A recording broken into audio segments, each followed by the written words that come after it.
भोजन बन गया क्या? बहुत जोरों की भूख लगी है। ला रही हूँ स्वामी। ये लीजिए भोजन, आराम से खा लीजिए। मैंने आपकी थाली में पेट भरने वाले सभी व्यंजन परोस दिए हैं। अब संध्या को ही भोजन बनेगा, तब तक मुझे नहीं लगता आपको भूख लगेगी।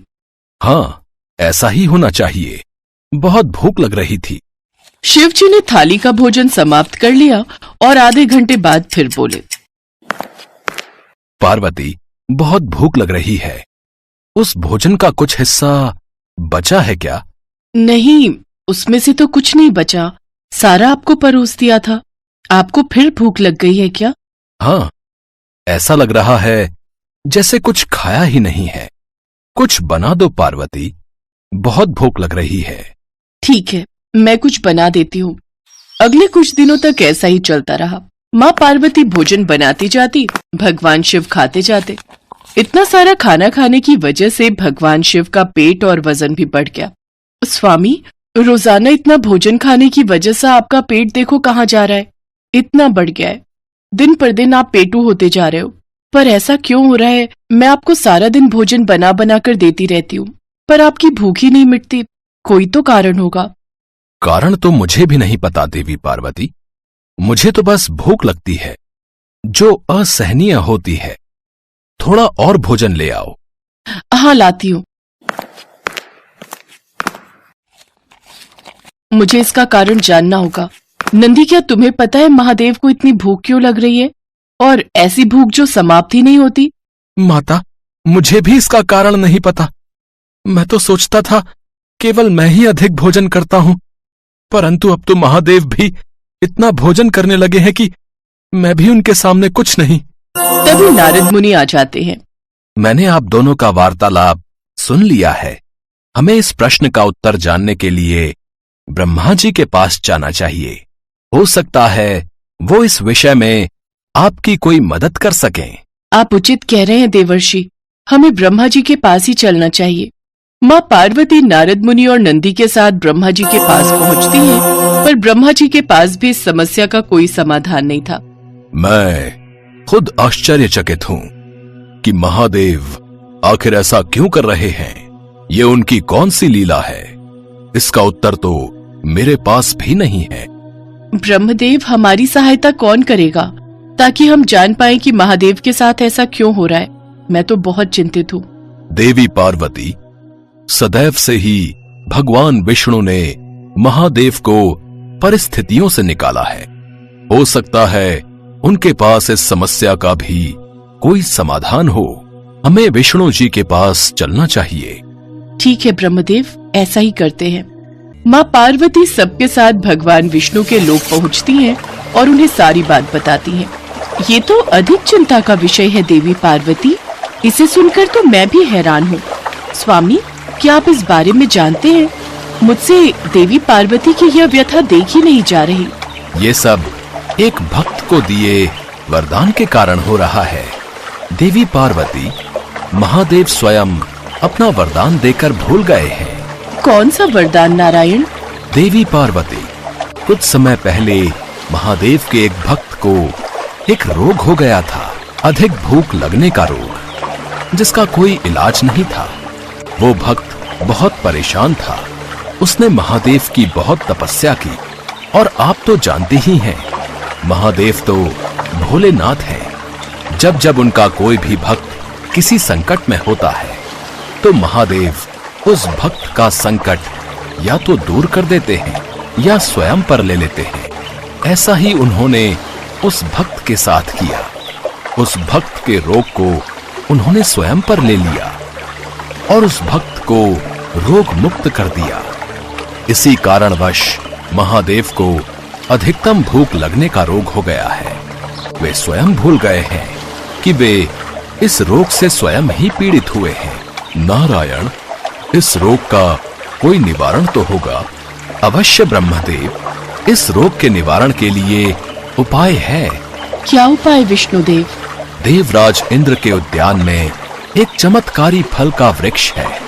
उस फल को खाने के पश्चात महादेव का ये रोग दूर हो जाएगा और वे फिर से सामान्य स्थिति में भोजन करने लगेंगे, फिर तो हमें शीघ्र ही देवराज इंद्र के पास जाना चाहिए।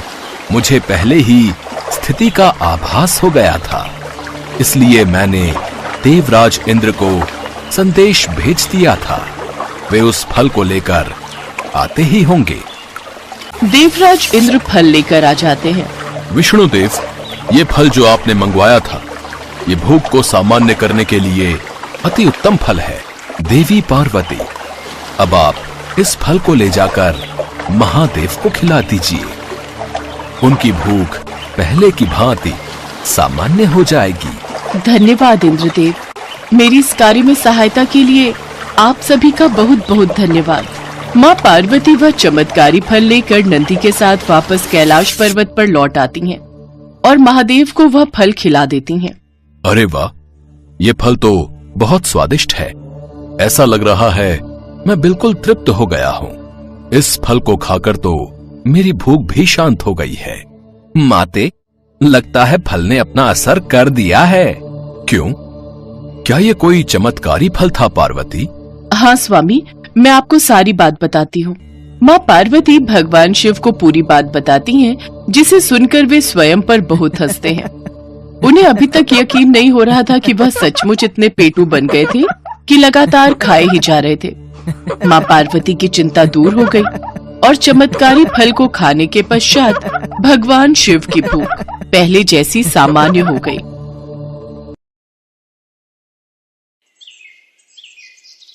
एक गांव में शिवम नाम का एक दूध वाला रहता था। उसके पास 2 भैंसें थी। वो हर सुबह उनका दूध निकालता और पूरे गांव में घूमकर बेचा करता था। शिवम का रोजाना का एक नियम था। दूध बेचने के बाद उसके पास जो भी दूध बचता था, उसे शिवम रास्ते में शिव जी के मंदिर में शिवलिंग पर चढ़ा देता था। उसका दोस्त मंगल रोजाना उसे ऐसा करते देखता था। एक दिन, शिवम, तू इतनी मेहनत से पूरे गांव में दूध बेचता है और जो दूध बच जाता है उसे तू शिव मंदिर में चढ़ा देता है। बाकी लोग तो शिवलिंग पर थोड़े से दूध में पानी मिलाकर चढ़ाते हैं। तू भी ऐसा किया कर और बाकी बचे दूध को इकट्ठा करके उसकी दही और घी बनाकर बाजार में बेच दिया कर। इससे तेरी दुगनी कमाई होगी। मंगल, मैं भोलेनाथ को अपना पिता मानता हूँ, इसलिए उनकी भक्ति और सेवा करता हूँ। भोलेनाथ की कृपा से मेरी इतनी कमाई हो जाती है जिससे मैं खुश रहता हूँ। शिवम मंगल की बात पर ध्यान नहीं देता। वो नियम से ही रोजाना दूध चढ़ाने का कार्य करता रहता था। एक दिन मंदिर के पंडित जी ने शिवम से कहा, शिवम, तू हर दिन महादेव का दूध से अभिषेक करता है। तेरी क्या मनोकामना है जिसके लिए तू ये सब कर रहा है? पंडित जी, मुझे भोलेनाथ से कुछ नहीं चाहिए। मैंने कई बार कुछ लोगों को दूध में पानी मिलाकर चढ़ाते देखा, तो मुझे लगा भोलेनाथ पानी मिला दूध पीकर कमजोर न हो जाए, इसलिए मैं उनको दूध चढ़ा देता हूँ। अच्छा, फिर ठीक है। एक दिन गांव में तेज बारिश हो रही थी। बारिश के कारण शिवम दूध बेचने नहीं जा सका। उसका आज सारा दूध बच गया था। उसने सोचा, आज इतना दूध बच गया है, मैं इसे शिवलिंग पर चढ़ा आता हूँ। शिवम, ये दूध तो बहुत सारा है, ये तो बहकर खराब हो जाएगा। तो फिर मैं इस दूध का क्या करूँ? पंडित जी, मैं ये दूध घर वापस भी नहीं ले जा सकता और ऐसे तो ये दूध खराब हो जाएगा। तुम एक काम क्यों नहीं करते? तुम इस सारे दूध की खीर बनाकर भोलेनाथ को भोग लगाकर गांव में खीर का प्रसाद बांट दो, इससे तुम्हें पुण्य मिलेगा। पंडित जी, ये तो आपने बहुत अच्छा विचार बताया है। मैं अभी जाकर बाजार से खीर का सामान लेकर आता हूँ। शिवम को पंडित जी की बात अच्छी लगी और वो बाजार से खीर बनाने का सामान ले आया। शिवम ने खीर बनाकर भगवान शंकर को भोग लगाया और सारे गांव में खीर का प्रसाद बांटा। इधर कैलाश पर्वत पर भगवान भोलेनाथ के मुख पर खीर लगी देख माँ पार्वती उनसे बोली, ये तो जरूर भगवान कृष्ण की भेजी हुई कोई चमत्कारी गाय दिखाई पड़ती है, जैसे उनका कोई आशीर्वाद हो। देवी पार्वती, ये मेरा प्रिय भक्त शिवम है। इसकी निश्चल भक्ति ने मेरा मन जीत लिया है। ये मुझे अपना पिता मानकर मुझे प्रतिदिन दूध और खीर का भोग लगाता है। ये मेरी चिंता करता है और मुझे बिना पानी मिला दूध चढ़ाता है। मेरे भोले भाले भक्त की भावना देखो, ये समझता है कहीं मैं पानी मिला दूध पीने से कमजोर न हो जाऊं, इसलिए ये दूध से अभिषेक करता है। प्रभु, फिर तो अपने इस भक्त पर कृपा करने के लिए हमें इसकी परीक्षा लेनी चाहिए। तो देर किस बात की देवी पार्वती, हम अभी पृथ्वी पर चलते हैं और अपने भक्त शिवम की परीक्षा लेते हैं। भगवान शिव और देवी पार्वती ने सेठ सेठानी